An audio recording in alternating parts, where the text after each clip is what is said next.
अलख निरंजन। सिद्धू जी अब क्या बताएं सिद्धू जी, यहाँ से मेरा जबड़ा सिद्धू जी खुल नहीं रहा है, खाना खाते बन नहीं रहा है सिद्धू जी, केवल इतना मुंह खुलता है। यकीन मानिए सिद्धू जी, मैंने अपने जीवन में आज तक लौंग का फूल नहीं खाया, फिर भी मेरी यह दुर्दशा हो गई।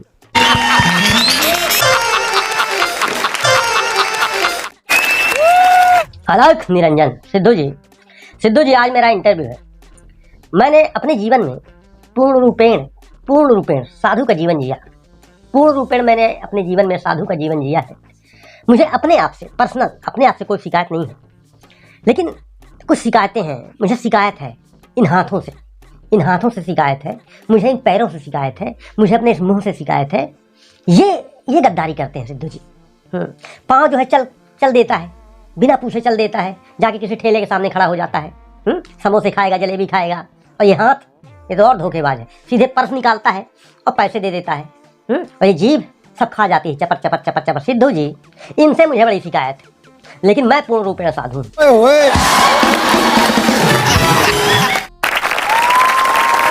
उन्नीस का 19 दूनी 38, 19 तिया 57, 19 चौक 76, 19 पना 95, 19 छक्का 114, 19 सत्ते 133, 19 अट्ठे 152, 19 नैया 171, 19 दाहम 190। अलग निरंजन। सिद्धू जी मैं रोज सुबह उठ के पहाड़ा याद करता हूँ सिद्धू जी। उसका कारण क्या है सिद्धू जी, आजकल के बच्चे इतने शैतान हो गए हैं, यदि उनसे कुछ पूछ लो तो साले उल्टा पूछने लगते हैं। मैंने एक बच्चे से पूछ लिया कि 17 का पहाड़ा सुनाओ, उसने मुझसे पूछ लिया 19 का सुनाओ। अलग निरंजन। सिद्धू जी मेरा एक दोस्त था, मतलब है, वो सिद्धू जी बहुत गुटखा खाता था, पान मसाला भयंकर खाता था सिद्धू जी, दिन भर खाता था, जब तक जागता था तब तक खाता था। मैं मना करता था कि मत खा बे, लेकिन मानता नहीं था। उसका जबड़ा जाम हो गया, भयंकर पीड़ा रही। फिर उसने मुझको फोन लगाया, बताया, मैंने कहा और खा ले। जब मना करते थे तो मानता नहीं था। अब कहा एक बार, हमने कहा जाओ अब भोगो। उसने कहा एक बार भगवान बचा ले तो मैं जो है छोड़ दूंगा। भगवान ने उसकी सुन ली, डॉक्टर के पास गया, दवाई फायदा करके बच गया। अब उसका मुंह जो है खुलने लगा, लेकिन सिद्धू जी जैसे ही खुला तो भगवान के पास जाके कहता है कि प्रभु बस एक बार थोड़ी सी एक।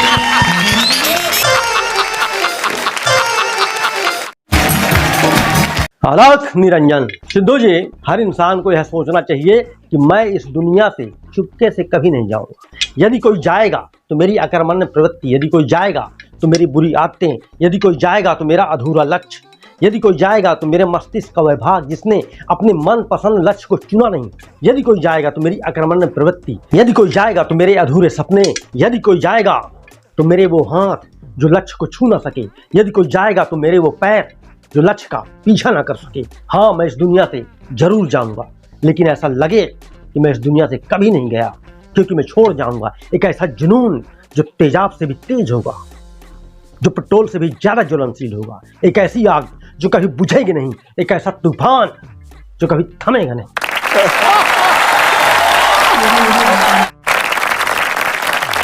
अलख निरंजन।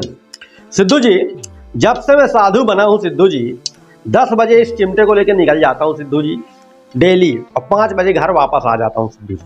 लेकिन जैसे ही घर में घुसता हूं सिद्धू जी, पता नहीं अम्मा हमारी ये कहा करती है कि नकता के नाक में धूप जमी कहीं छाया है।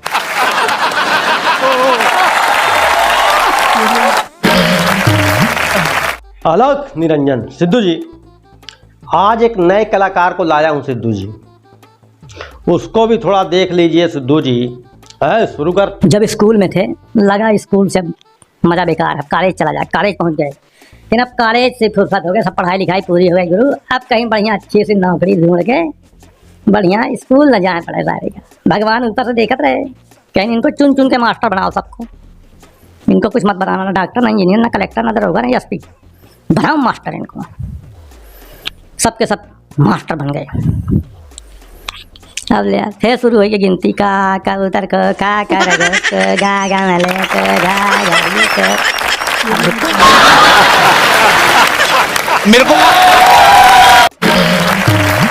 अलख निरंजन। सिद्धू जी, हमारा एक साथी था सिद्धू जी, रोज भोजन करते समय भगवान को भोग लगाया करता था। 4 ठो रोटी रखे रहता था सिद्धू जी और भोग लगाता था। सीताराम आइए प्रभु राम आइए मेरे भोजन का भोग लगाइए, रोज गाता था सिद्धू जी, रोज गाता था। एक दिन सिद्धू जी प्रभु श्री राम आ गए माता जानकी के साथ, लक्ष्मण के साथ, बजरंगबली के साथ, और 4 रोटी रखे थे सिद्धू जी, चारों मिलके खा गए। ये देखत रही के दांत काढ़े, हम कहें आओ बुलावा आओ बुलावा। अरे पहले इंतजाम करो फिर बुलाओ।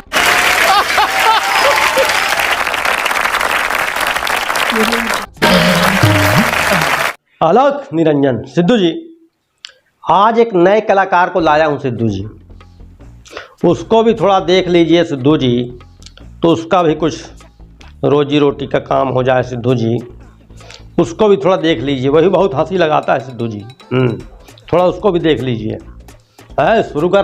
का कहें यदि हम बागेश्वर धाम हुई, अगर हम बागेश्वर धाम हुई ना श्रीमान जी, हाँ तो हम बैठे बैठे यहीं से मार चमीटा मार चमीटा मार चमीटा, घुसेड़ दे चमीटा, फैला दे चमीटा, हाँ यहीं से निकोड़ दे सके। मेरे को अलख निरंजन। सिद्धू जी मैं चला जा रहा था सिद्धू जी कटिंग करवाने, हेयर कटिंग की दुकान में, तो धोखे से सिद्धू जी ब्यूटी पार्लर वाली ने खींच लिया। उसके यहाँ कोई ग्राहक नहीं था सिद्धू जी, तो मैं भी बैठ गया और इस तरह की हालत हो गई सिद्धू जी। खैर उसने कहा है कि सब अपनी खेती है बढ़ जाएगी, हम कहे कोई बात नहीं। आज मैं सिद्धू जी आपको 2 लाइन की कविता सुना देता हूँ। जिस गली से लोग ऐसे भागते हैं कांपते हैं हाँफते हैं, उस गली में रोज मेरा आना जाना, उस गली का मैं हूँ एक आशिक पुराना, उस गली। बढ़िया भाषा रही, लंबी लंबी खींची। मेरे देश के वासियों, मैं आपके बीच से निकला हुआ, आप ही के परिवार से निकला हुआ एक गरीब पैजामा हूँ, मतलब आदमी हूँ। अबे हंस लिए, बड़े आदमी से थोड़ी सी गलती निकली नहीं, सारे हंस दिए। चुप जगह चुप, समझन श्रीमान जी। हाँ फिर भाषण बढ़िया कहा करित ना कि मैं ये देश नहीं बिकने दूंगा, मेरी चाहे जान निकल जाए मैं ये देश नहीं बिकने दूंगा। और फिर धीरे से सब बेच दे, तेल बेच दे, हवाई जहाज बेच दे, रेल बेच दे, सब बेच दे। मेरे को अलख निरंजन। सिद्धू जी, आज मैं आपको अपनी प्रॉपर्टी दिखाऊंगा। स्क्रीन पर देखिए, जहां तक आपकी नजर जा रही है वो सारी प्रॉपर्टी मेरी है। इस प्रॉपर्टी की कीमत आज की डेट में 18 करोड़ 55 लाख अरब डॉलर है। इतनी प्रॉपर्टी है मेरे पास। सिद्धू जी, यदि मैं नेता होता तो मैं अपने पैसे से 20,000 किलोमीटर की सड़क अपने पैसे से बनवाता। बस इतना मान लीजिए सिद्धू जी, मैं इसी तरह फेंकता रहता।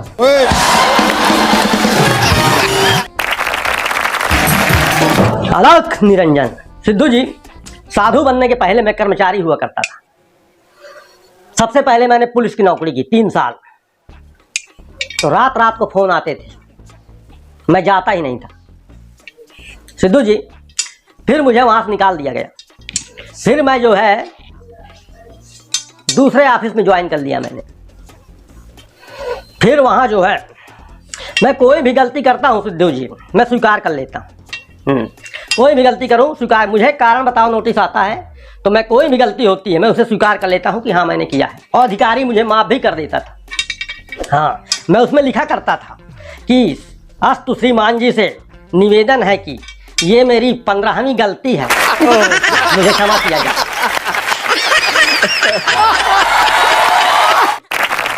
आलोक निरंजन, सिद्धू जी, जब मैं कॉलेज में पढ़ा करता था तो मैं एक अपने दोस्त की बारात में गया।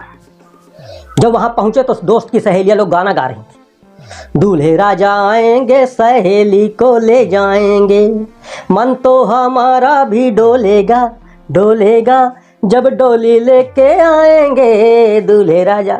अरे हम बोलें सिद्धू जी, हम बोलें कि बहुत मन डोल रहा है तो हमारे साथ चलो, हमारे साथ चलो। काहे हम लोग यहाँ घास छीलने आए हैं, वही काम हम भी करेंगे जो दूल्हा करेगा।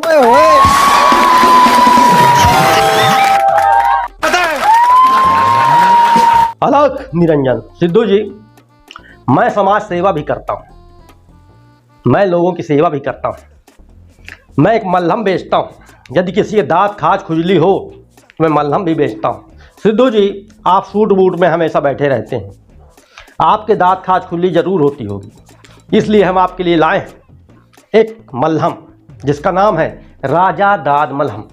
राजा दाद मलहम लगता नहीं, जलता नहीं, चमड़ी को उखाड़ फेंकता है।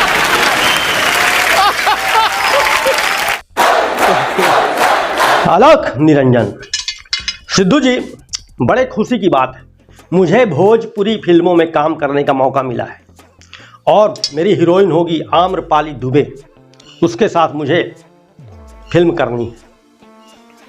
बड़ा मज़ा आएगा सिद्धू जी, आम्रपाली दुबे के साथ, अच्छी हीरोइन है। लेकिन सिद्धू जी, मैं इस बात को लेकर चिंतित हूँ कि जब फिल्मों में कभी कभी गोद में उठाने का सीन आता है हीरोइन को, तो चिंता बस इसी बात की है कि कहीं उसको उठाने के चक्कर में मैं न उठ जाऊं।